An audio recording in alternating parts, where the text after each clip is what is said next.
Good morning. Well, people are just starting to come in. Hi, Margaret. Hi, Brian. Hi, Janine, Barry, and Marla.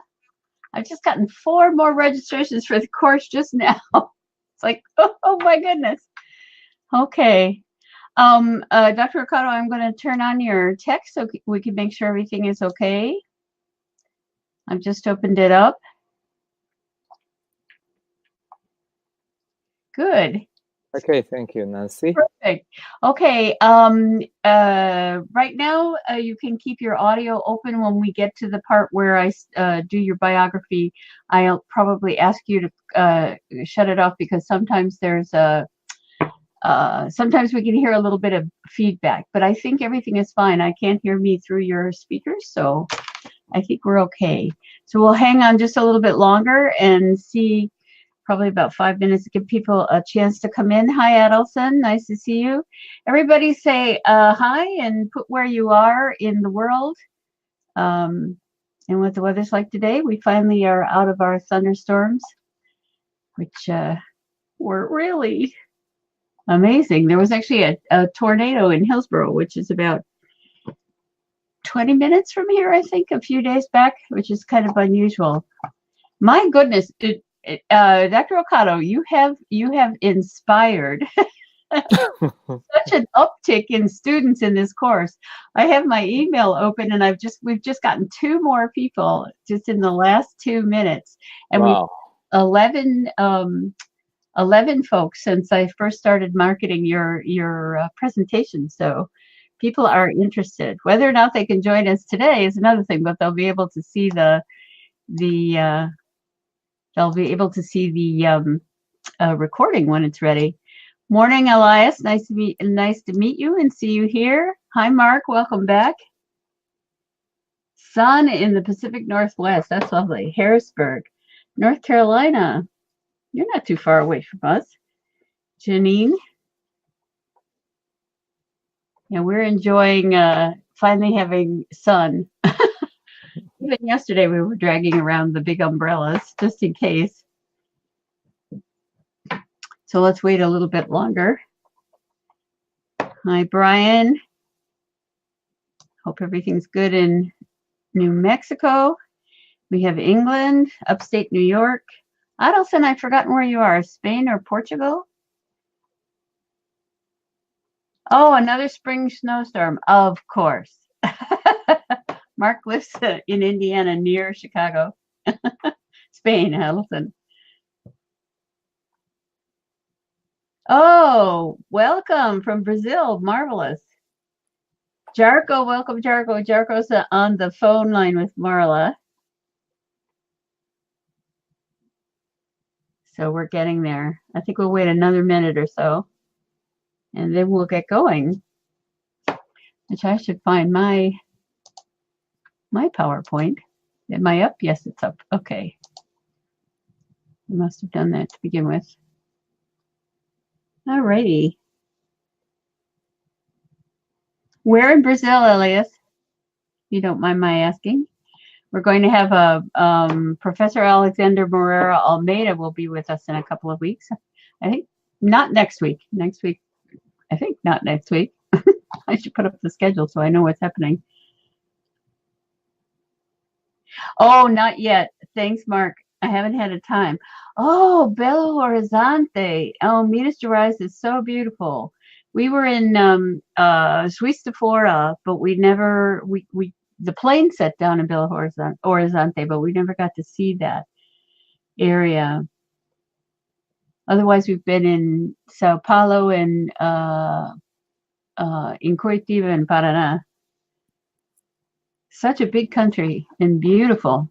Okay, we have a few more people. Let me see who else has joined us. Hi, Christian. Hi, Stephen. Hi, Jim. Nice to see you all. Steve, oh my goodness, 2 to 3 inches of snow. Whereabouts are you? I've forgotten. Oh, thanks, Elliot. Edmonton, of course. Ah, I love Edmonton. I've never been to Edmonton, but I follow a number of YouTubers from Edmonton, and Morgan Knudsen, who's usually in the live sessions from this course. She's from Edmonton as well. Okie dokies. Well, I think we're going to get started. It's 5 minutes after. So welcome everybody to ParaMOOC 2019. As you know, the course has a special theme this year, Survival of Death and Parapsychology. We started the live sessions on April 6th through May 19th, and they run through May 19th. The enrollment opened in March and will close at the end of May. If you have any colleagues or friends that you think would be interested in the content of this course, if they enroll by May 31st, they'll have access to the recordings and all the materials that have been uploaded to the classroom until April of 2020. We'd like to thank our presenters. Right now we're here with Dr. Ohkado, and actually tomorrow, Sunday, we'll have Cal Cooper, but more about that later. We'll have Alejandro Parra and Julie Beischel next week. I'd like to say, give a shout out basically to the designer of the ParaMOOC series logo. This was, Wordle was put together by Radiant Skies, who's an artist on the website 123rf.com, and we licensed that some years ago for our course. I'd also like to give a shout out to Lisa Coley, who wasn't able to join us this weekend. She's the president of the Parapsychology Foundation, and without her, we would not be able to do this course. And then this is me, of course. And we'd also like to give a shout out to Brian Williams, who's from the Psychical Research Foundation in Albuquerque, New Mexico, and is our intrepid discussion forum co-moderator. He's been with us for a number of years. So we're happy today to have Dr. Masayuki. Oh my goodness, I spelled your name wrong. I'm so sorry. I didn't notice this yesterday. Okay. It's better in the biography. So let me start again. Today we have Dr. Masayuki Ohkado, and his talk is going to be How Real Are Past Life Experiences Under Hypnosis? Dr. Ohkado is a professor in the Graduate School of Global Humanics at Chubu University in Japan, and also a visiting professor at the Division of Perceptual Studies at the University of Virginia in the USA.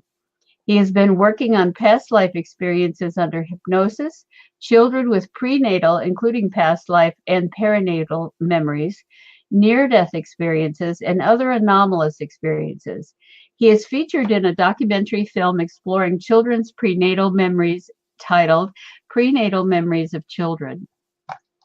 And we have filmed from a previous ParaMOOC where he talked about his interest in prenatal and perinatal experiences. I'll have that up probably on the Google page. I've been having trouble putting things up into the classroom because of the size of various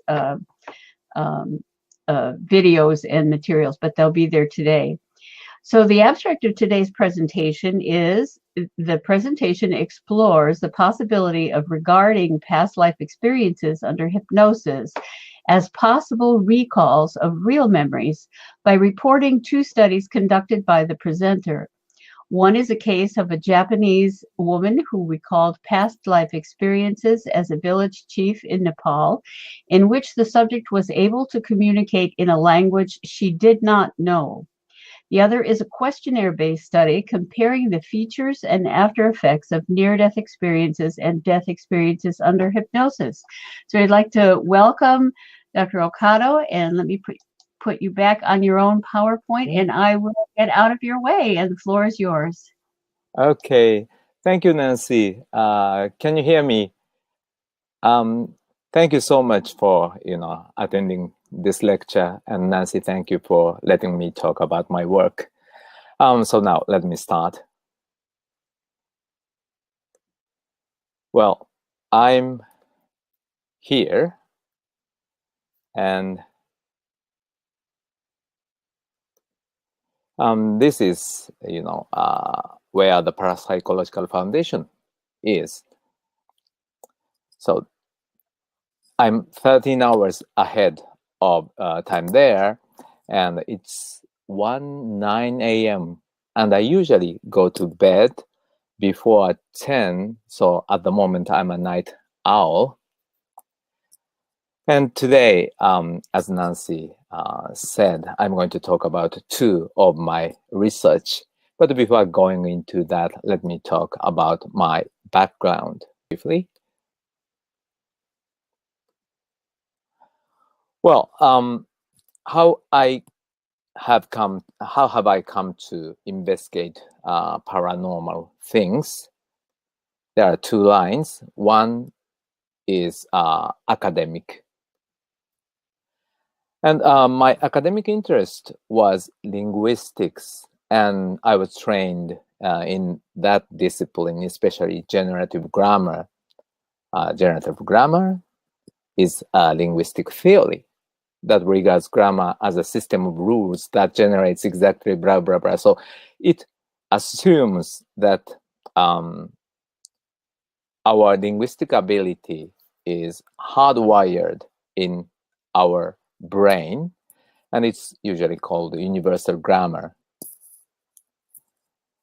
And this assumption, and Noam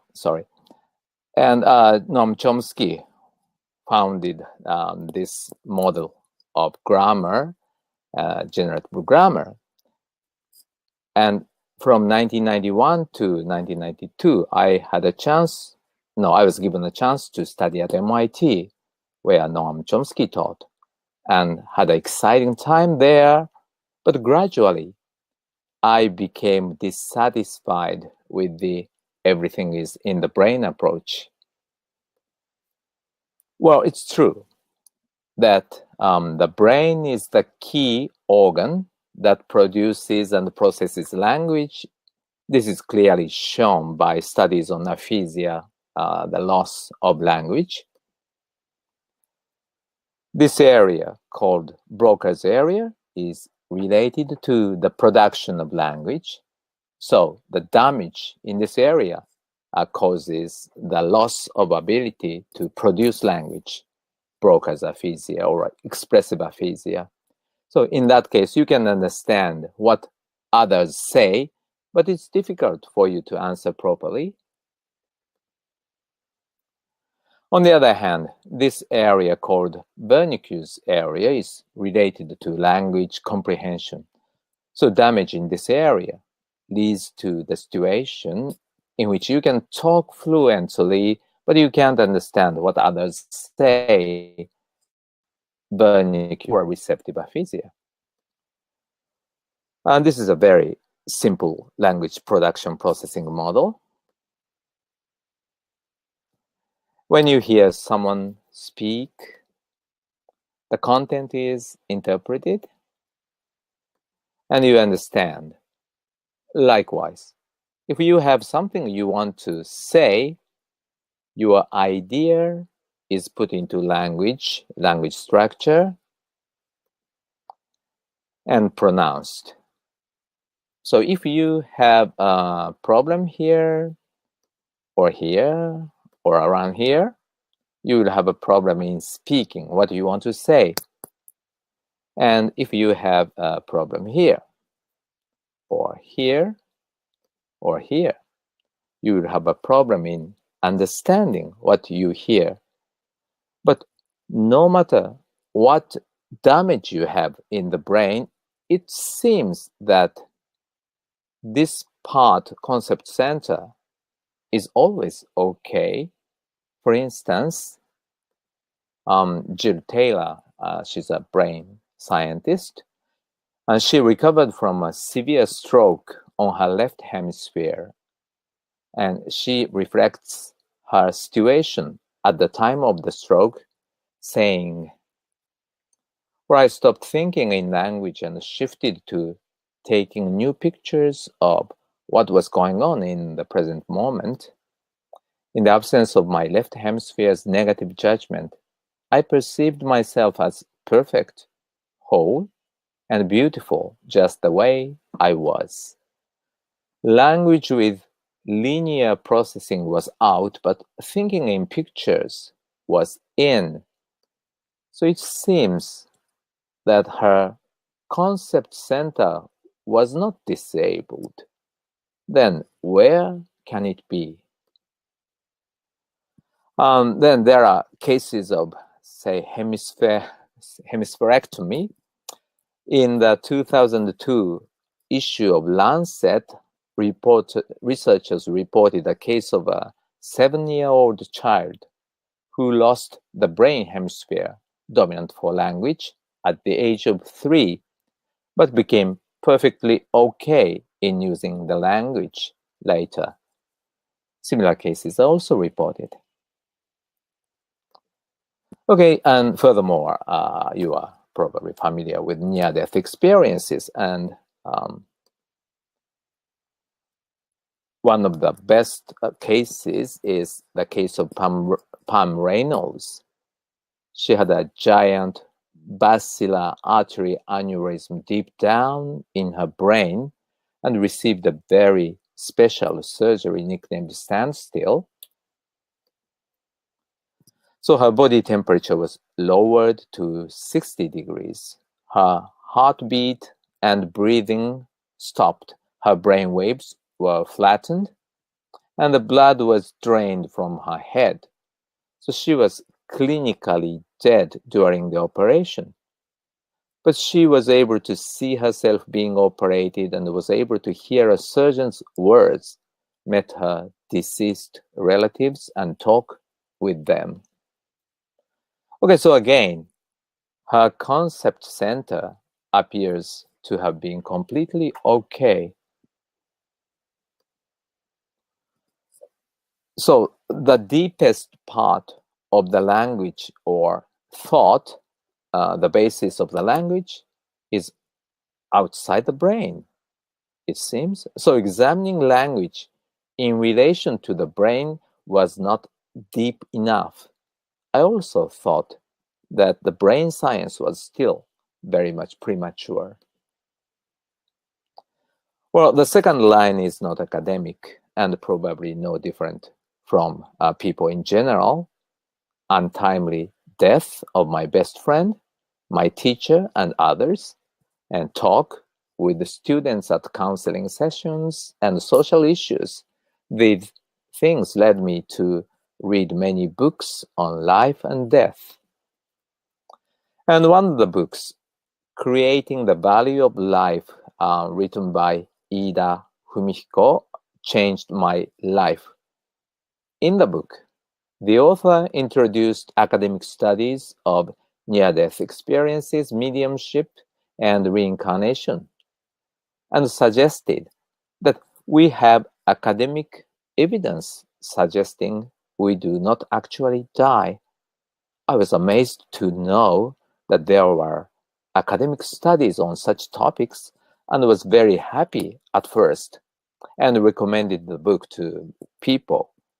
But gradually, I began to feel dissatisfied because all the works introduced in the book was by Americans or Europeans like Ian Stevenson or Bruce Grayson, etc.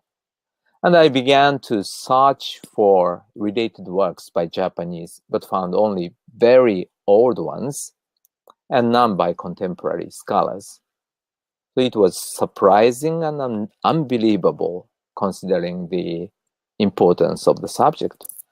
So I thought I should be the one.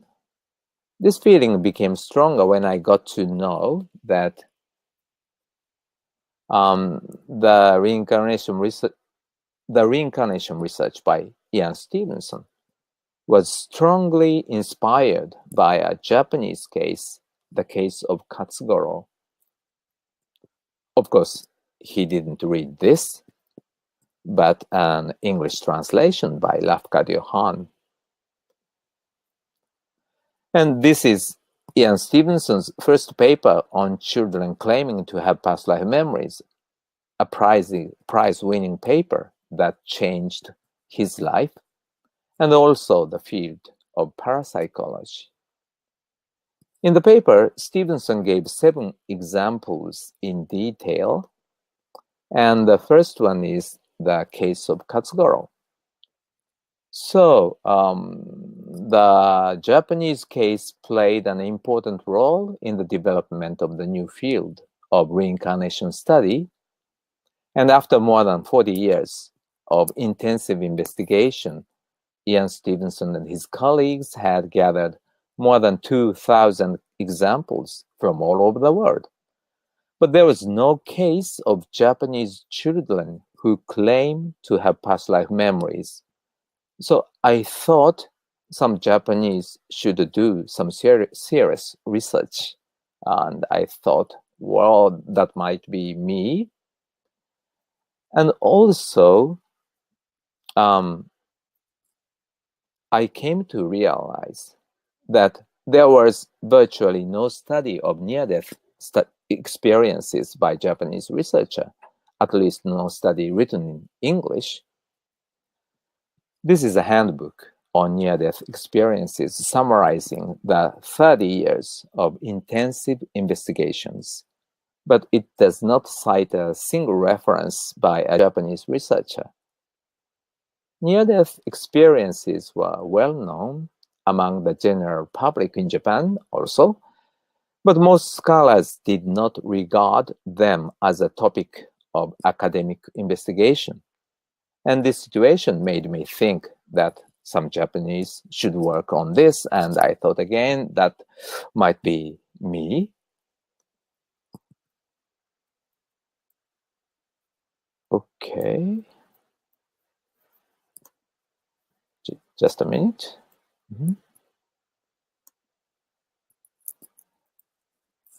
Okay. As for the reincarnation study, later I was able to investigate about 20 Japanese cases of children claiming to have past life memories. And as for near-death experiences, I, together with Bruce Grayson, I wrote a couple of papers and added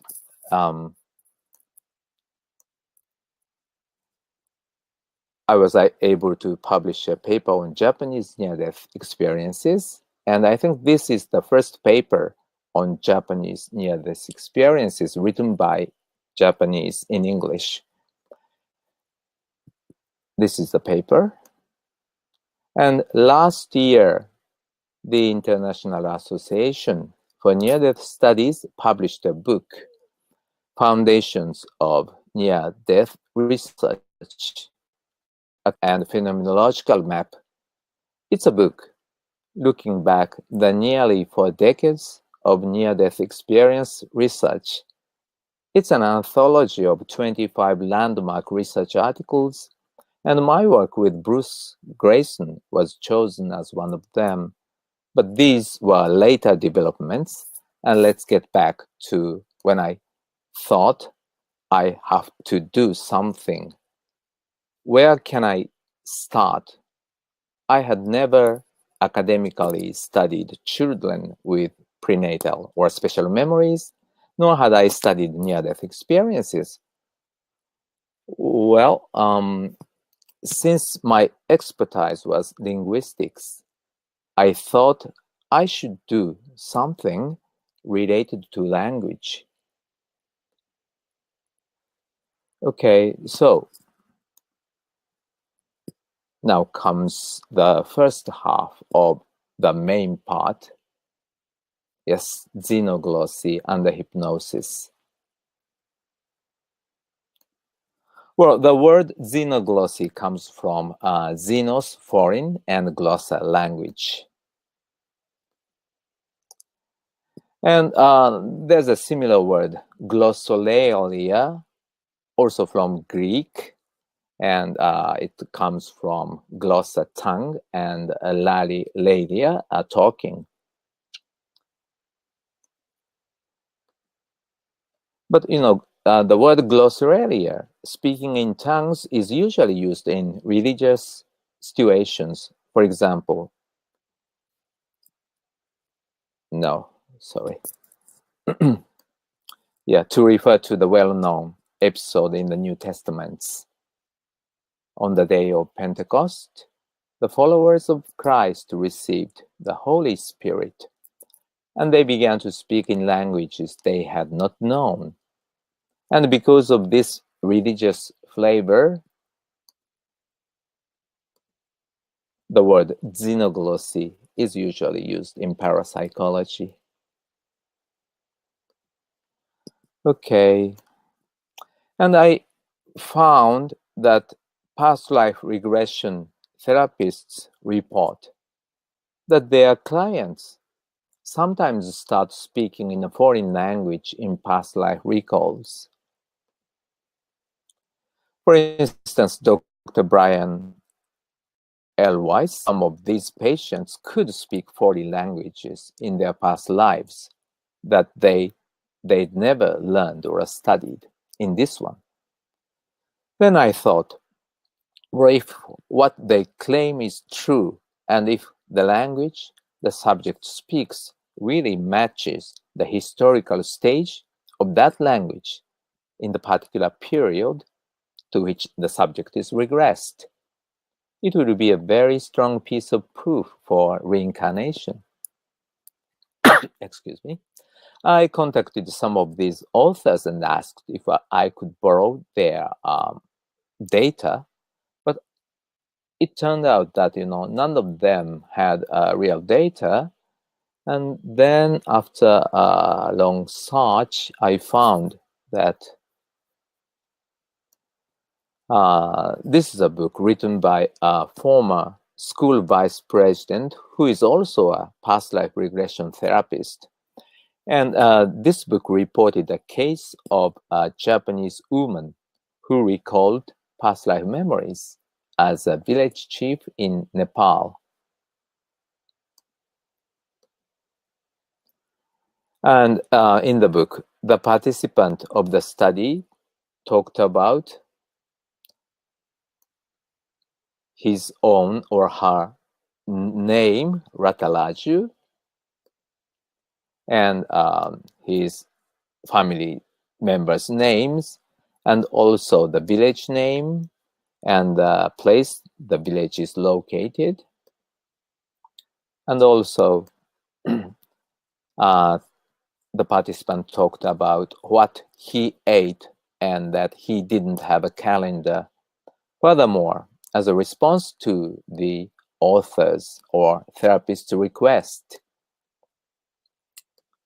the participant uttered 2 short Nepali sentences, or Nepali-like sentences. And the author asked some experts to examine if the 2 sentences were really Nepali, but their answers were negative. And the author could not verify any of the information the participant gave. So he wrote in the book that he was hoping someday somebody might solve this problem. And reading this part, I thought I have to check this. I contacted the author asking for the audio file of the Nepali part of the session, and he let me use that. And at that time, there was an anthropologist from Nepal at our university. So I asked him to listen to the sentences carefully, and his response was, yes, they are Nepali. He also said that most of the names the participant gave sounded Nepali-like and familiar to him. So we asked the author to have another session with the woman to see if the Nepal chief would appear again. The author and the woman agreed. This is the woman, a Japanese housewife living in central Japan, and she was 52 years old at that time. And we had a session, she had a session in 2005, and we had a new session in 2009. And I took a Nepali graduate school student named Kalupana with me in the session. And in the session, the participant appeared to have been able to talk in Nepali, at least, the conversation like things lasted for about 24 minutes. Okay, then I analyzed the conversation part. First, I examined in what percent of the conversation the subject responded properly. And for this purpose, I separated the 24-minute conversation into 81 chunks and analyzed the first 70 chunks. And I excluded chunks 71 to 81 because the participants' response was very weak, probably because of fatigue. And the examined chunks fall into one of the four categories, these four. Conversation established A, conversation established B, inappropriate responses, ambiguous cases. Well, an example of conversation established A is like this. तपाईको नाम के हो? नाम के हो तपाईको?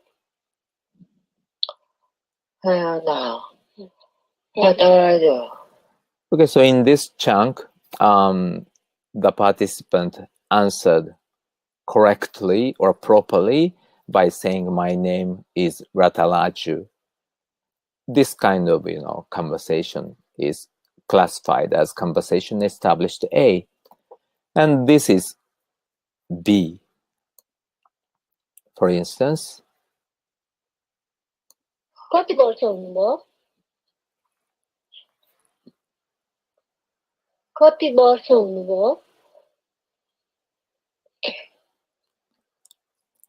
another example of B is this. घरमा श्रीमती हुनुहुन्छ कि हुनुहुन्न?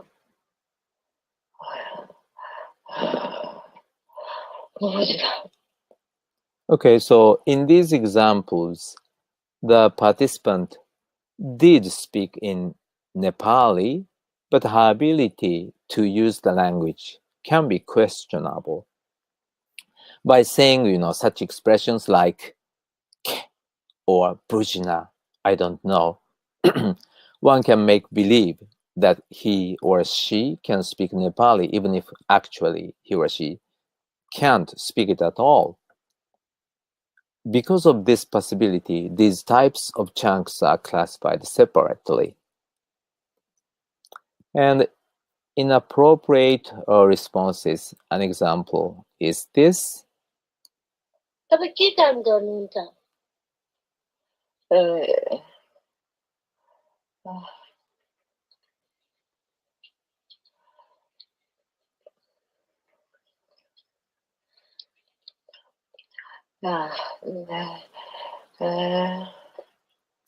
मेरो बाजी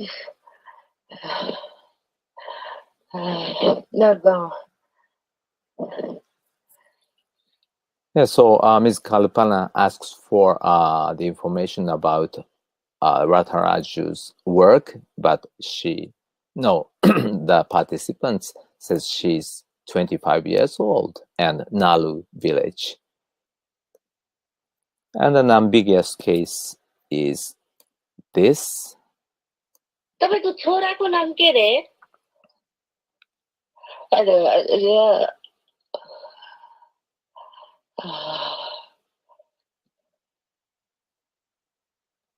Okay, so she might wanted to say something like adieu or the name of the son, but it's not clear. Okay, so the frequencies and percentages of the four categories are this. If we count conversation established to be as examples where the participant responded appropriately, then we can say more than 75% are regarded as good responses. If we discard all the conversation established to be, we still can say about 40% are good. Well, let us now analyze the conversation from a different angle. Whether the participant uttered a particular word first or after, this can be a good indication of the subject's linguistic ability. For instance, suppose I don't understand English. But if some English speaker says, "Are you Japanese?" and by repeating the last word, Japanese, I can show as if I understand English or respond in English properly. So we wanted to exclude this possibility. So we checked all the words the participants uttered first. And these are the words. Okay, these words are first uttered by the participant. So they cannot be mere repetitions of words uttered first by the native speaker, Ms. Kalpana. The list shows that the participant seems to have certain ability of Nepali. But if she had an experience of studying Nepali, there's nothing paranormal. So we have to check this. First, we asked the participant and her husband to write a declaration that she had never contacted with Nepali speakers, let alone learned the language. And the document was signed and sealed by the participant and her husband. Secondly, we asked the participant, to take a polygraph test, or the so-called lie detecting test. The conductor of the test was Arasna Masana, former chief of the Osaka Prefectural Police Criminal Investigation Laboratory. He conducted a polygraph test on more than 8,000 people. Among them is a suspect of the well-known case of Wakayama curry poisoning. At least it's a well-known case in Japan. Okay, and the results of the test show that, at least as far as Arasna could tell, the participant did not know basic Nepali words, and it's quite unlikely that she had studied the language. These results suggest that the case we investigated involves genuine xenoglossy. Well, now let us consider what the participant said, the contents.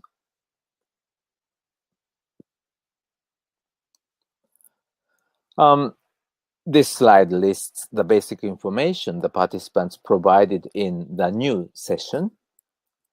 His own name, Ratalaju, his wife's name, Rameli, his son's name, Kujaus, his daughter's name, Adis, his father's name, Tamali, his tribe's name, Tamang, the name of the village, Nalu, and his occupation, village chief, who died at the age of 78.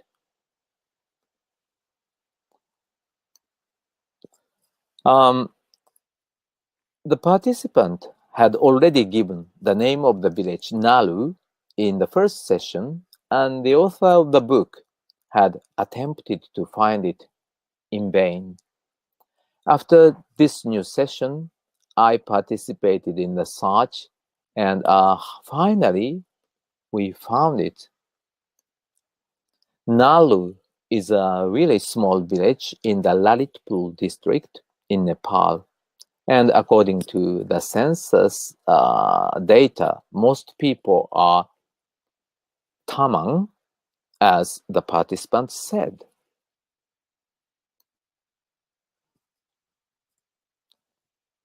Also, based on the age of the participant and the information about governmental bodies she mentioned in the session, we could narrow down the periods when the past life personality Ratalaju existed as between 1768 and 1958. So in August of 2010, I visited Nalu village to check the information the participant gave. These are just some snapshots. Well, unfortunately, I couldn't verify any of the names given by the participant, and mostly because of the loss of relevant official documents during the People's War. Okay, so I couldn't check whether these people actually existed, but there are two very interesting findings. First, about the funeral. In the session, the participant said that when people die, the bodies are cremated, and she also referred to the Himalaya, suggesting that people bring the body to the mountain, or she said something like that. And none of the Nepali we consulted in Japan said that what she said made sense. Well, in Nepal, the body is usually cremated at the ghats, and the remains are dumped into the river. So the process has nothing to do with the Himalaya. But in the Nalu village, the former village chief said that when people die, they take the bodies to the nearby mountain where the Himalaya is visible, and that the bodies are faced to the direction of the Himalaya to be cremated. So, what the participants said in the session turned out to be understandable. And the second point is about how to count numbers. In the session, when the participant talked about the age when he died, he said, at subtly 8 and 70. Putting the digit of one's place before the digit of tens place is common in some languages, like German, but this is not practiced in Nepali. So all the Nepali speakers we consulted in Japan regarded this part as unnatural. But in the village, this is the oldest man in the village, Mr. Bahadur Garan. When we asked him about his age, he responded as, I'm 3 and 10, 100 years old, of course in Nepali. And so in his case, the younger digit comes first. And I asked the former village chief, who was 78 years old at that time, said, this is a very old way of counting numbers, and even he doesn't count that way anymore. So it turned out that Latalaju, the personality, past life personality of the participant, revealed the old practice of counting numbers in the village. So the participant appears to have had some real knowledge related to her past life personality, which was highly unlikely to be obtained by normal means. Okay, let's consider the status of the present case from the point of view of paranormal research. As far as we know, there are only 2 well-documented cases of xenoglossy occurring under hypnosis. Both are reported by Dr. Ian Stevenson. One is the case of Jensen, an English-speaking woman who spoke Swedish under hypnosis. And the other is the case of Gretchen, another English-speaking American woman who spoke German under hypnosis. The present case is the third one, but there is an important difference between the cases reported by Dr. Stevenson and the present case. In Stevenson's cases, the linguistic distance of the 2 languages are very close to each other. English and Swedish are both Germanic languages, and they are quite close to each other. Likewise, English and German are close to each other, but Japanese and Nepali are not close at all. Japanese is an isolated language. Probably it's related to Korean, but anyway, at present, it's regarded as an isolated language. But Nepali is an Indo-European language. So, in the cases of Jensen and Gretchen, we might suspect that the subjects somehow utilized their linguistic knowledge, at least at the level of grammar, in speaking the unlearned language. This possibility is highly unlikely in the present case. So in that respect, the degree of paranormality is stronger in the present case. Okay, so this is the present case. And as for the evidence for survival, xenoglossy is an important one. The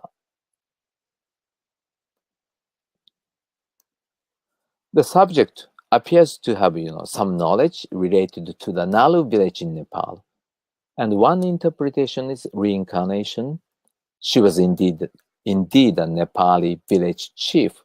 But another interpretation is that she used extrasensory perception ESP and acquired the knowledge from a living person, documents, books, or some other sources.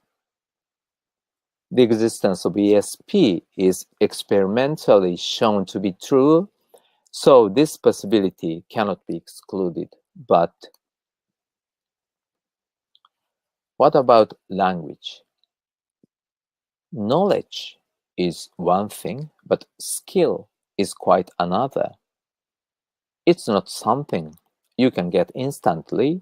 So xenoglossy is very important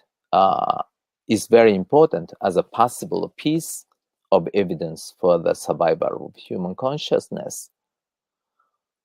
Yeah, there are some arguments against this interpretation, especially by 2 prominent philosophers, Stephen Browdy and Michael Suduth.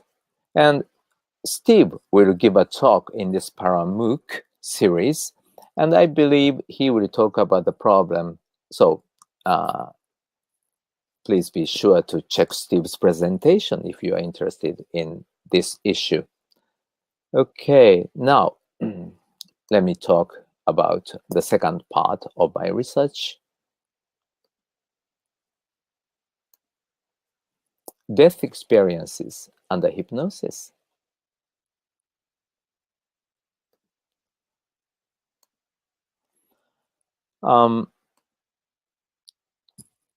When I read, sorry, these are all in Japanese. When I read stories about near-death experiences, I felt, wow, it's nice. I want to have one of these. But I didn't dare try. There's no guarantee, of course, that I would be able to come back.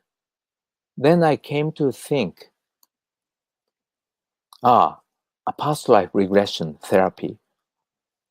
After recalling past lives, people experience death in those lives. And the death experience in therapy appears to be very nice.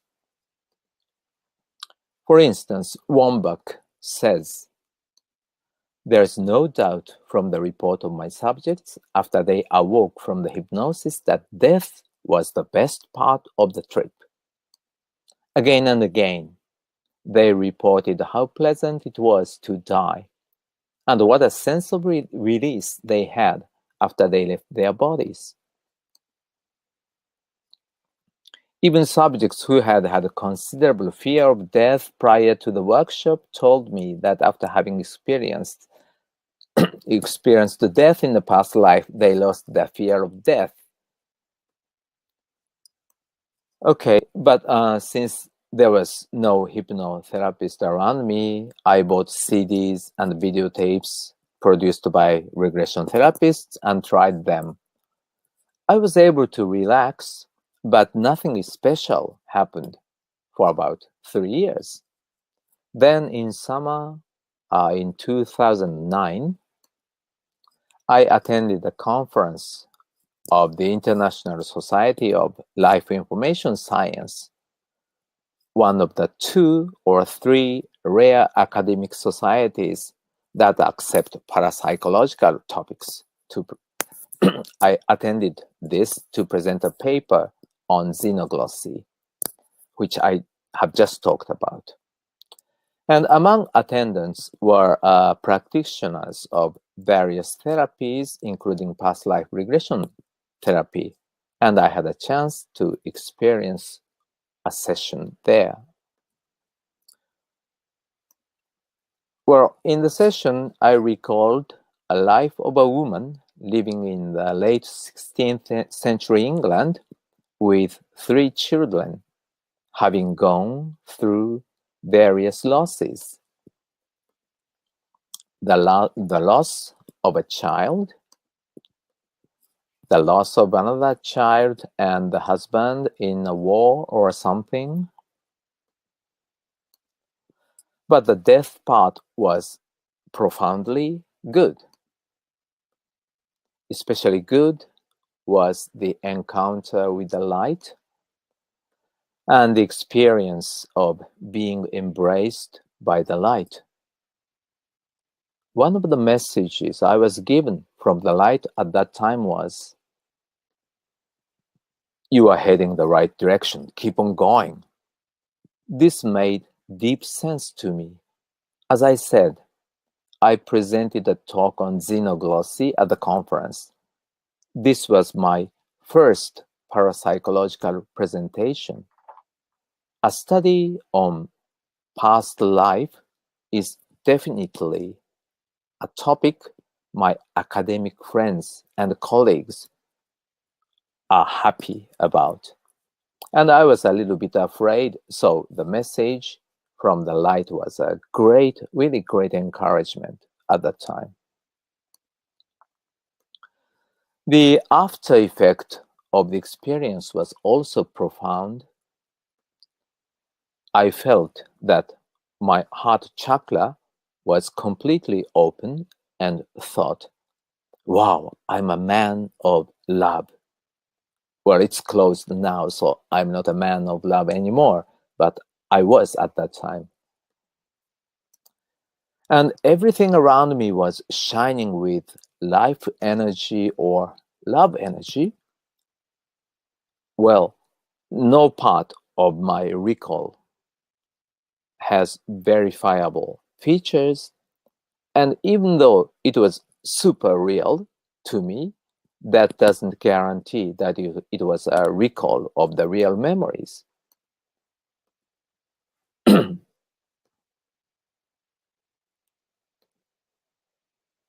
Yeah, as shown before, Ian Stevenson reported two xenoglossy cases of past life records under hypnosis, but he was quite skeptical about the usefulness of hypnosis for inducing past life memories.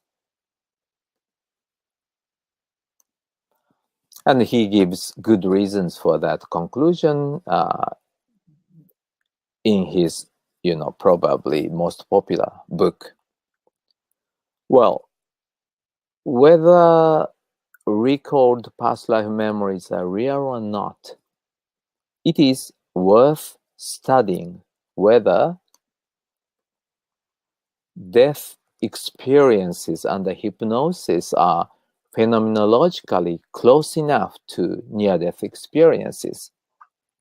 So I decided to use scales standardly used in near-death studies to examine the features and after effects of death experiences under hypnosis. As for the features, or the phenomenological aspects, I chose the near-death scale developed by Bruce Grayson. As for the after effects, I chose the life change inventory revised, developed by first Kenneth Ring and then revised by Ring and Bruce Grayson. Well, the near-death scale has 4 components: cognitive, affective, paranormal, and transcendental. Each component has 4 questions. For example, the cognitive component has: did time seem to speed up or slow down? Were your thoughts speeded up? Did scenes from your past come back to you? Did you suddenly seem to understand everything? The affective component has these: did you have a feeling of peace or pleasantness? Did you have a feeling of joy? Did you feel a sense of harmony or a unity with the universe? Did you see or feel surrounded by a brilliant light? And the paranormal component has these: were your senses more vivid than usual? Did you seem to be aware of things going on elsewhere as if by ESP? Did scenes from the future come to you? Did you feel separated from your body? And the transcendental component, did you seem to enter some other unearthly world?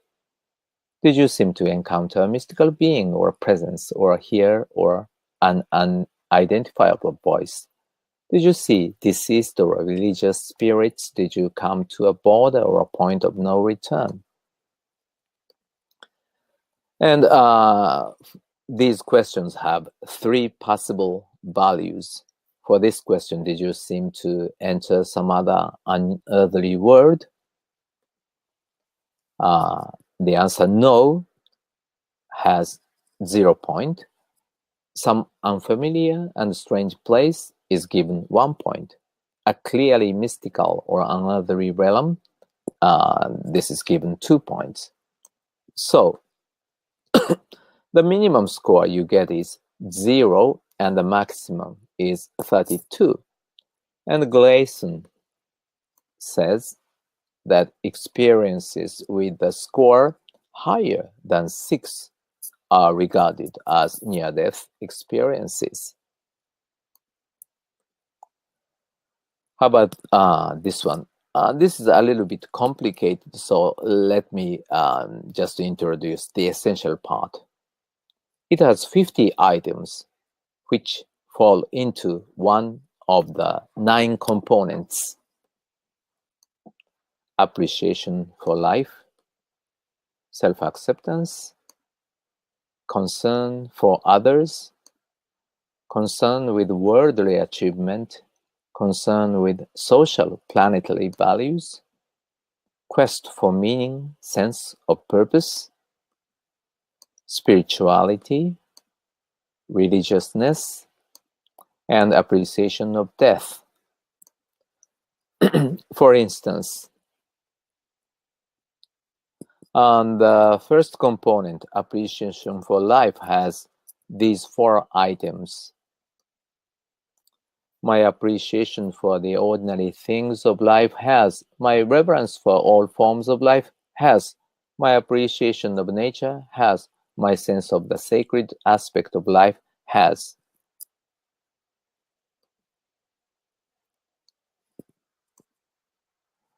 And the values for each item are strongly increased, 2 point, increased 1 point, no change, 0, decreased -1, strongly decreased -2.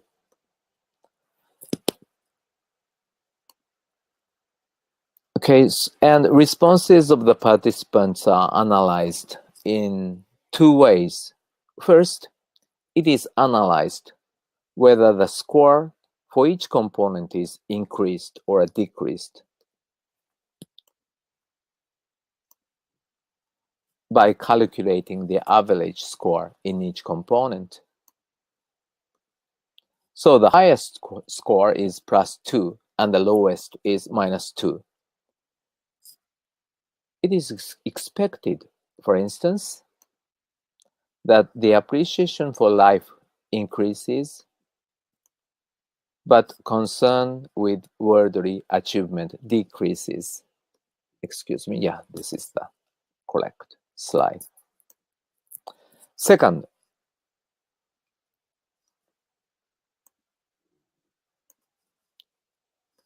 only absolute value of each item is considered, and the average of the total is calculated. And this figure is for assessing the total magnitude of the effect of the experience, irrespective of whether the feature decreases or increases. For the survey, I used an online survey system called Question Pro, licensed by the University of Virginia. Participants were recruited through my friends, colleagues, and the newsletter of the International Association for Near-Death Studies. Well, the number of participants is not large, just 32, and 18 are males, 8 are females, and 6 are not known. The nationalities are Brazil, Germany, Greece, Ireland, Japan, the Netherlands, Turkey, UK, and the US. Of the 32 participants, 7 reported near-death experiences, 2 mystical experiences, and 23 death experiences under hypnosis. Here I just talk about this group. I should compare the figures I get in this research with the figures in preceding studies. Well, I chose, as I said, the 2 scales for this research: the near-death experience scale and the life change inventory revised.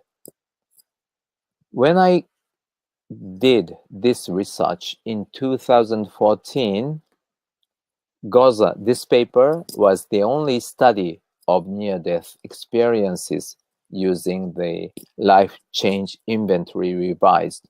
So I had no option for the life change inventory revised. It also used the near-death scale, so I also used it to compare the figures about the near-death scale. But for the near-death scale, I also used Grayson 1983. This is the work in which Bruce Grayson proposed the scale by statistically analyzing the responses of 74 near-death experiences. Well, this graph shows the figures concerning the near-death experience scale. The blue bars are from Grayson, 1983. The orange bars are from Goza et al., and the gray bars are from the present study. The total figures are higher than the figures in Goza et al. And close to Grayson 1983. So, phenomenologically, death experiences and the hypnosis are close enough to near-death experiences. Well, how about the after effects? This graph shows the increase or a decrease in each component. The figures of 2 out of 9 components are not given, since Goza et al. Do not give them. Basically, the same pattern is observed in each component. The increase in appreciation for life, self-acceptance, concern for others, quest for meaning, and spirituality. And the decrease in concern with worldly matters. Interestingly, we see the opposite tendencies in religiousness. This might be because all the participants in Goza are from the United States. So, putting religiousness aside, we see the same pattern both in experiences and death experiences under hypnosis. And the degree of change in each component is larger in death experiences under hypnosis than near-death experiences. How about the total impact of the experience? In this graph, the orange bar is from Goza et al., and the gray bar is from the present study. So it's clear that death experiences and the hypnosis have larger influences on the experiencers than near-death experiences, at least the experiences reported in Goza et al. So our tentative conclusion is that death experiences and the hypnosis are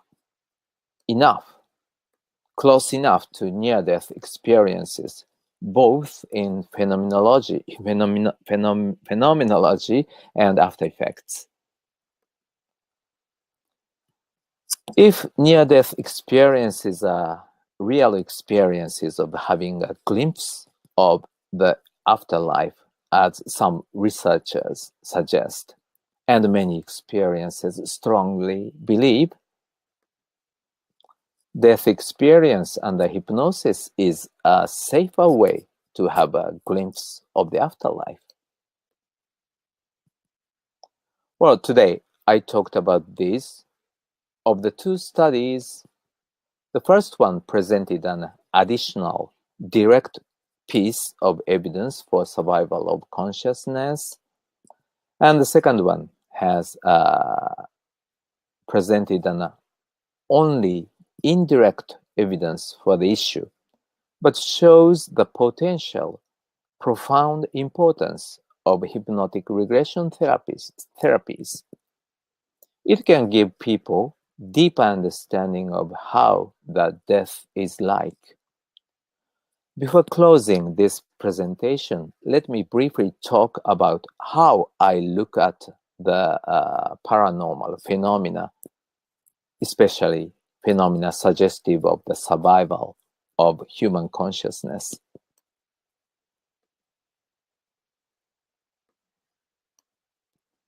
Paranormal phenomena, especially those related to the survival of human consciousness after death, can be approached in 3 different ways. First one is descriptive. Many people do experience these. There is no question about that.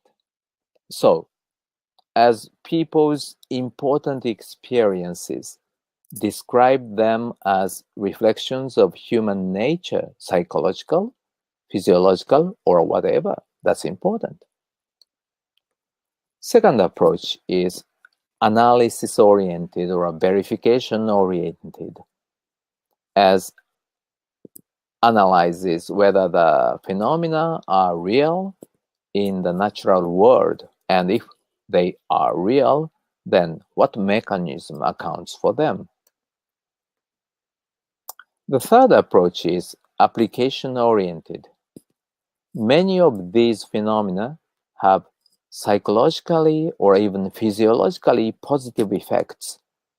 This approach is divided into two parts. One focuses on experiences themselves.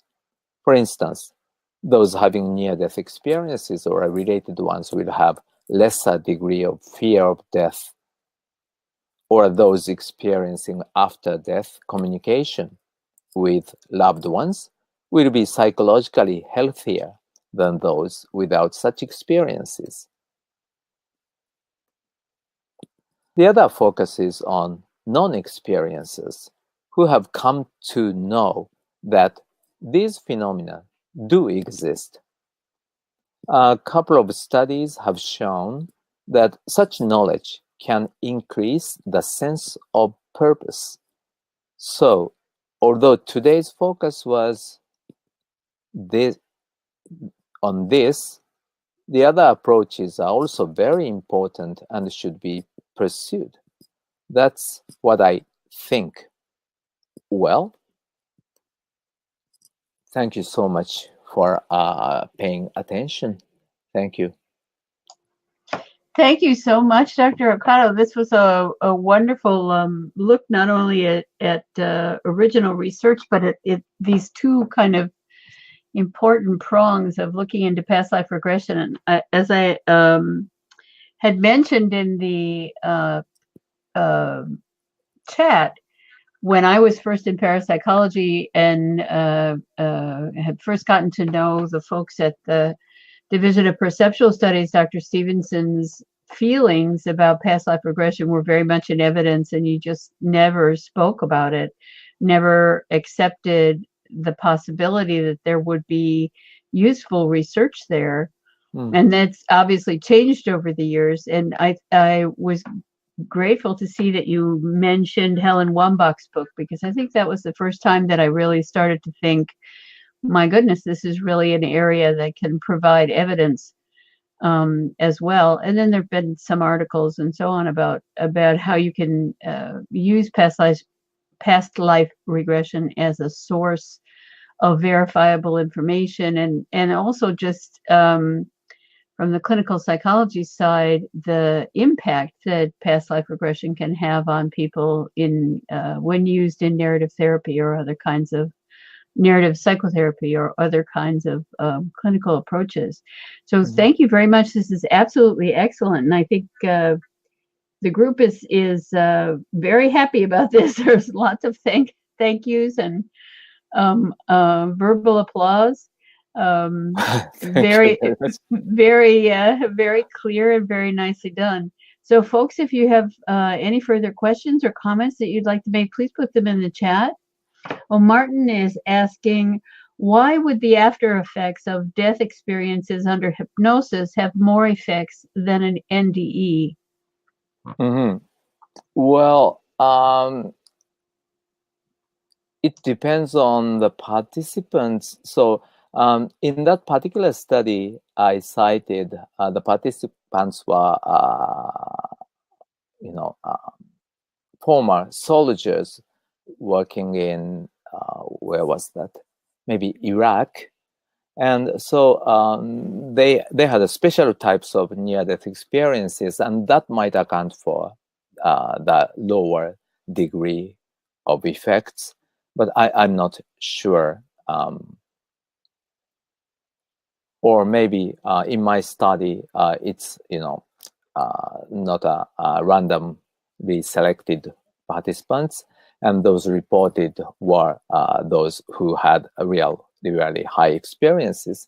That might be another explanation.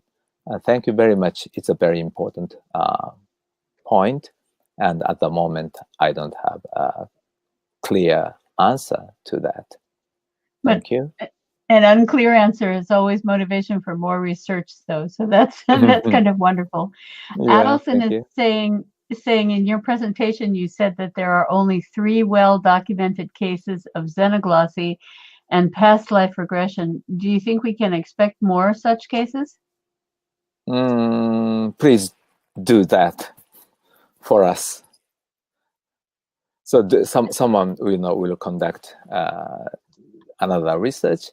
I think there are cases, at least so many hypnotherapists say they encountered such cases without having real data. They might have. So I think someday there are some other cases. How do you think about that? What, Nancy, you have any idea about that? I think that's true. I think there will be more cases in the future, and I think one of the things that I hope is happening is a greater awareness among past life regression therapists that keeping data or spotting potentially verifiable information can help in general in understanding what the phenomena is.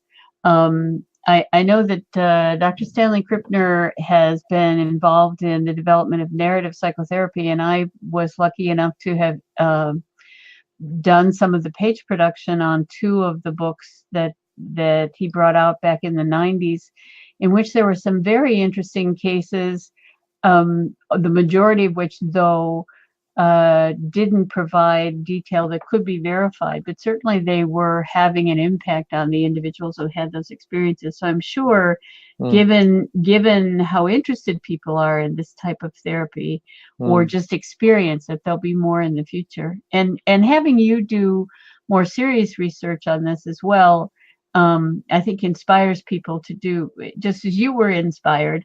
It inspires people as well. Elaine is asking, are the after effects of the death experience, under hypnosis as long-lasting as those of an NDE? That's what I have not checked. But my personal experience is, it was 2009, and I still have the same feeling, and I can recall that feeling instantly when I just shift my attention to that. So probably the answer would be positive. But I haven't done any systematic research about that. So that's yeah. Okay. Marla is asking, wait a second, the chat keeps moving. Marla is asking, could it be possible that past life regression is able to access ancestral memories or memories from that person's ancestors and not memories from an actual past life?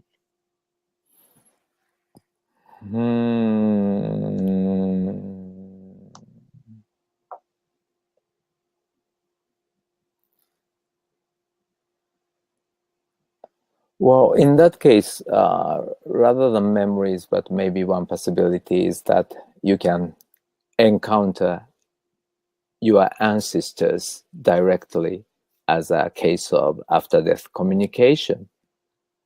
I'm not sure, or again, it's related to the super psi survival debate. And in the condition of hypnosis, you might get access to the so-called Akashic record or something, some other information. And in that case, so you might be able to get some information of your ancestors. But I don't have any real cases, so I can say there are possibilities. Again, I might ask you, Nancy, if you have any good examples. No, I actually don't. I'm not as well read in this particular literature as in other literatures, but I think it's a very good question to ask. Martin is asking, where can I find more information about death experiences during hypnosis or past life regression during hypnosis?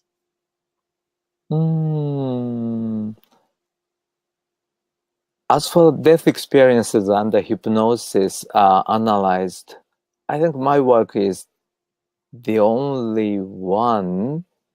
And of course, I can give a reference to the audience. So, that would be good. Yeah. So this is, I think, definitely something more work should be done.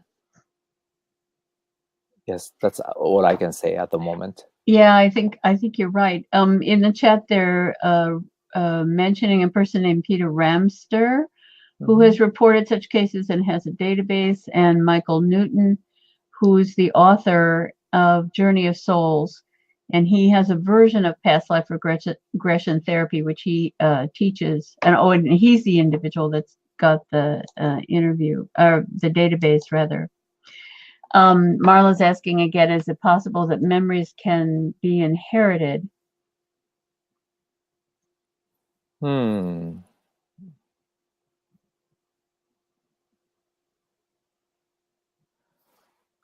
mean that? So, yeah, as a possibility, yes. So through our physical genes or something, memories would probably be able to be inherited.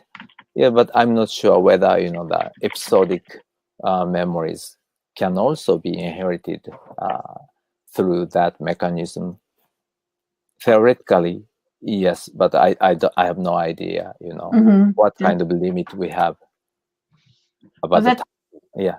That's something that I think highlights the need for the light that you're bringing to your two approaches on past life regression, and the possibility that this can be illustrative of the information that we need about the whole thing in general.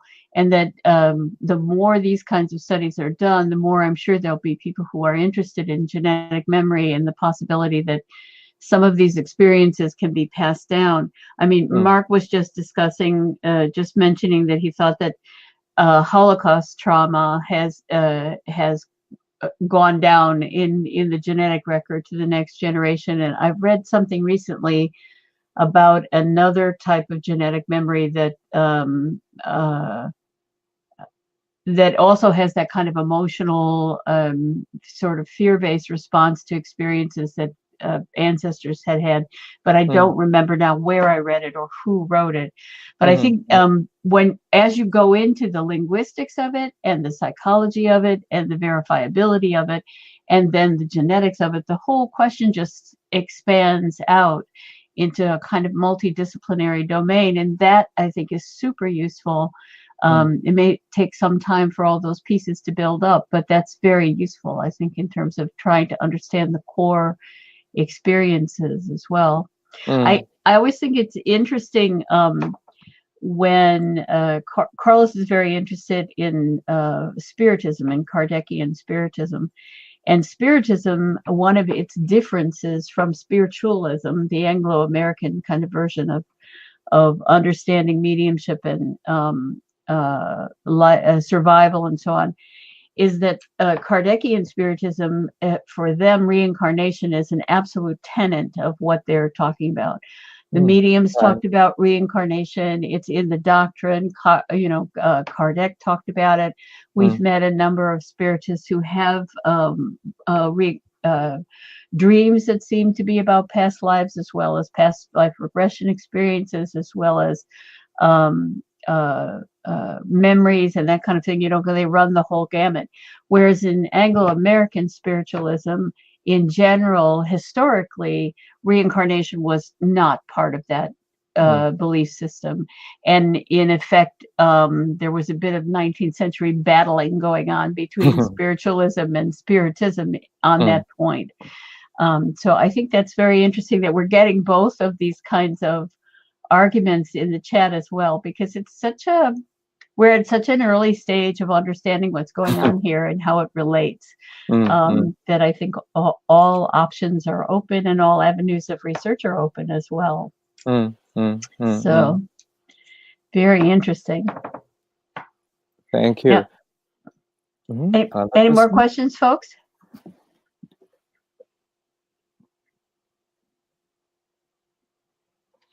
Yeah, Oh, Mark is saying these days reincarnation is discussed in spiritualism, leaving the decision up to the individual medium. It seems those were.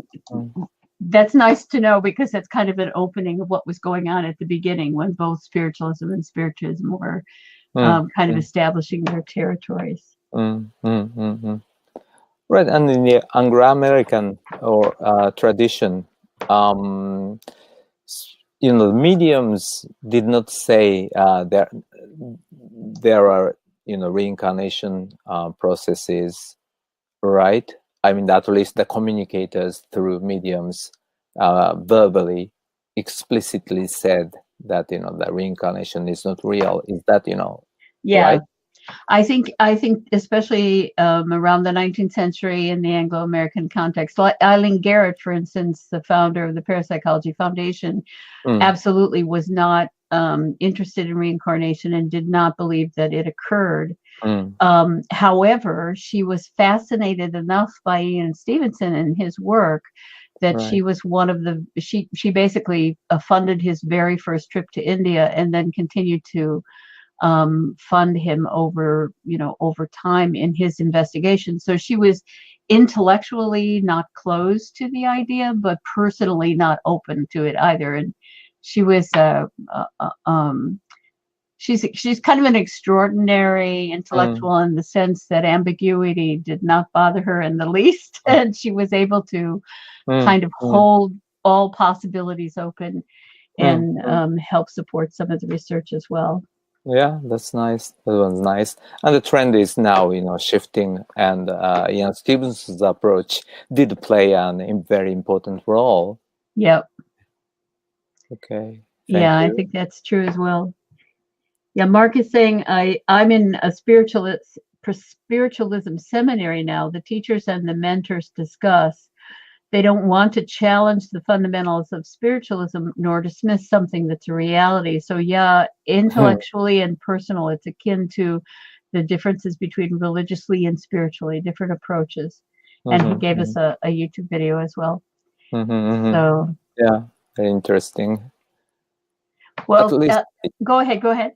Yeah. So at least there are phenomena suggestive of reincarnation, and that part is undeniable. Exactly. But again, they are open to different interpretations. So yeah, exactly. Yeah, definitely at the tip of the iceberg, that's for sure. Right. Yeah. Well, any more questions or comments, guys? We're coming up on 90 minutes. Stephen is saying, I think it's a fascinating study and a fascinating discussion. Wow. Thank you very much. Thank you very much. Yeah, I'll be uploading the chat. I hope, Marla, I know you're going to copy it for me. Thank you. You can see some of the questions and answers and comments and discussion that went by too quickly. So everyone's saying thank you so much for staying up so late to be with us. We do appreciate that. Thank you very much. It's a very good experience. And now I just go to bed. Right. Well, hopefully you're going to bed happy, because I'm sure we're all heading into whatever part of our day it is. Very happy to have had this experience. Right. Well, this experience, motivated me and encouraged me. So with happy feeling, I will go to sleep. Good. Yeah. Okay. Well, thank you very much. Thank you so much. And folks, let me talk a little bit about what's coming up next. And I will get in here video-wise. Tomorrow we have Dr. Cal Cooper from the University of Northampton. He's going to be talking about apparitions and other experiences of the bereaved. This, as you probably remember, is part of his PhD work. He recently got his PhD a couple of years back, and he has continued to do research work and to publish and so on this topic. So we're looking forward to seeing Dr. Cooper tomorrow at noon. And this morning I sent around to everybody another copy of the shareable links to all of the courses in the schedule, just so you don't have to go back to the schedule to find the links for next week. But we will have Dr. Alejandro Parra next week. with research that he has done on the paranormal anomalous experiences of nurses and physicians in the hospice setting. And then we will also have Dr. Julie Beischel from the Windbridge Research Center talking about the 4 types of after-death communications. So we have some good things coming up in the future. And thank you again, Dr. Ohkado. This was really wonderful. We all enjoyed it. And I hope you have a wonderful rest and a great day tomorrow. Thank you very much. You're welcome. Thank you, everybody. Thank you, Nancy. Thank you. You're welcome. Bye-bye now, guys. Bye-bye. See you soon. Bye-bye. Thank you again.